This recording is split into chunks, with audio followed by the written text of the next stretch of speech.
asset po or air asset, sasakyang panghimpapawid, chopper, private jet ni Saldico, dating congressman. Kahit pala ito'y nailabas na ng bansa, hindi pwedeng ibenta. Pwede pa rin habulin ng Philippine government. Pwede pa rin kumpiskahin ng Pilipinas. Dahil ito, lalo na kung mapapatunayan na ito ay pera galing sa kasama dun sa flight plan kontrata or project ng exit clearance o yung corruption. passenger manifest. Ito yung sinasabi niya. Listahan kung sino yung mga kasama doon at wala namang si Saldico. Sa tatlong eroplano.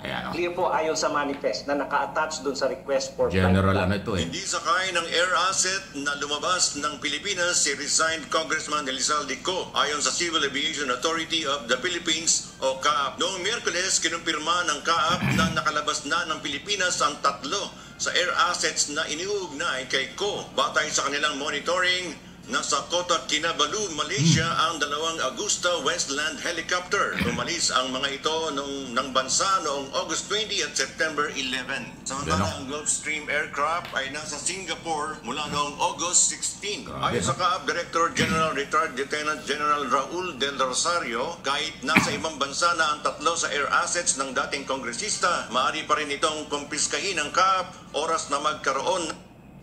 Yan o, ito yung general na tinutukoy. Siya po yung Director General ng CAAP. Siya po nagsasabi, napapaliwanag. De Rosario, General, Retired Lieutenant General. Retired Lieutenant General. Okay? Na siyang chief po ng Civil Aviation Authority of the Philippines. So, yun nagsasabi na kahit na nailabas ito ng bansa, hindi pa rin pwedeng ibenta. Ng forfeiture order. Actually, tama dun sa flight plan, pag nagre-request sila ng exit clearance, yung passenger manifest. So meron tayong listahan kung sino yung mga kasama doon at wala naman. Hindi ito sumakay. So ayan o. Saldico. Malinaw wala daw si Saldico doon sa paglipad, hindi kasama sa manifesto. Pero napatunayan, pag-aari nga yung mga chopper at private jet na nakalabas na ng bansa. Pero putol-putol lang ho yung mahaba kasi yung briefing na yan sa pagitan po ni General De Rosario. Ang sinasabi niya at saka ho ng Public Works dahil sila yung naghahabol, ganyan pala yung mga air asset. Hindi ito katulad ng kotse. Ng kotse, pag nabili mo, dead of sale lang, pwede nang ibenta kahit kanino. Ganun ang kotse, di ba? Ang aeroplano, hindi pala. Hindi mo basta-basta maibebenta yan sa ibang bansa. Halimbawa, nasa Singapore daw at Malaysia. Yung Singapore government, Malaysian government, makikipag-ugnayan muna sa Philippine government. Halimbawa, binenta sa Singapore, kung sino man doon. Binenta sa Malaysia, kung sino man dyan nakabili. Makikipag-ugnayan sa Philippine government, government to government, para alamin kung ano ang estado ng mga clearance, permit, lisensya, ng asset nitong air asset.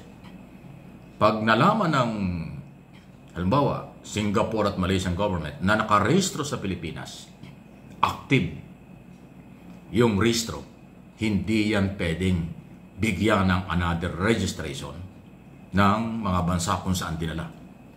So in other words, hindi pwedeng ibenta. Diba ang layo? Sa kotse kasi ang bilis magbenta. Deed of sale lang yan, bayaran na. Tapos transfer lang ng pangalan. Ganun lang ang kotse. Kabilis. Ang eroplano pala at chopper, hindi. Kasi pagka mayroong bad record or active yung permit at lisensya dito sa Pilipinas, hindi nila pwedeng i-rehistro, hindi pwedeng i-transfer sa kahit kaninong pangalan kung sino man gustong bumili. So, mapipilitan yan pabalikin. Kasi magiging illegal mo din sa Singapore, Malaysia, kung saan bansa, magiging illegal doon. So pababalikin, makukumpis ka. At yan ang habol at target ng ating gobyerno.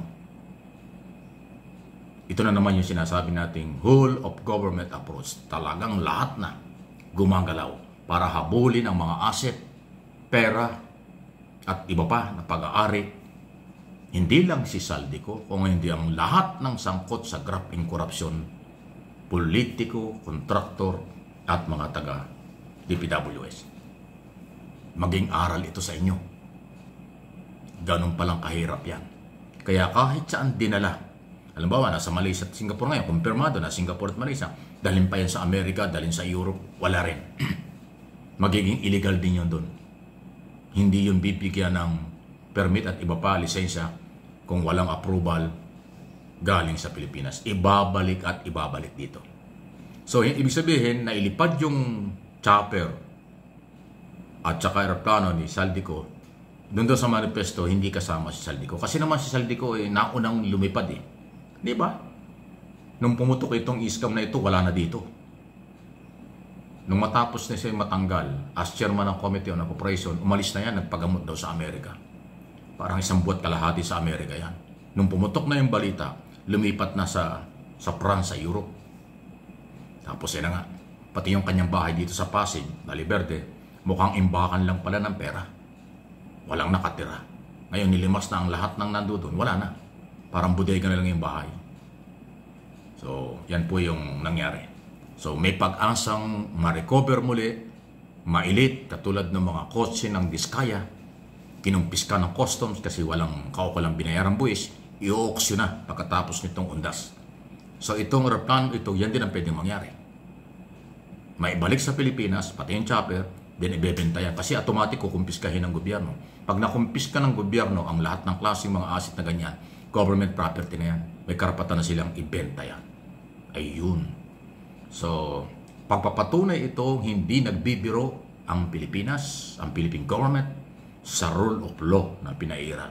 Hindi ito harassment, hindi ito paglabag sa karapatang pantao, ito'y pagpapatupad ng batas dahil ang complainant ay peoples of the Philippines sa napakalaking pera.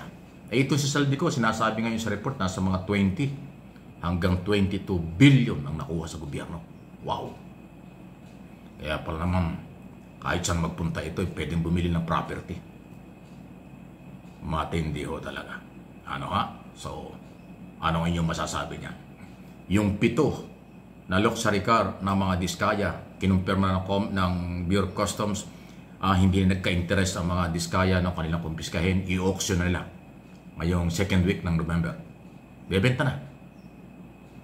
Mga at least yung 7 luxury car, yung 7 nauna, mga aabot daw ng 200 million, at least makakabawi ang gobyerno. Hindi nagka-interest mga Diskaya kasi walang dokumento talaga, illegal talagang pumasok ng Pilipinas.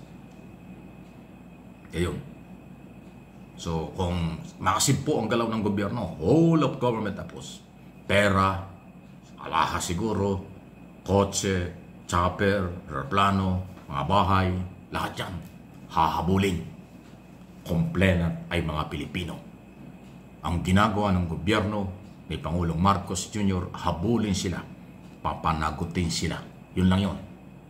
Yung nagsasabing personalan, mga saradong isip lang nun. At saka mayroong pinapaborang, akala mo naman matino.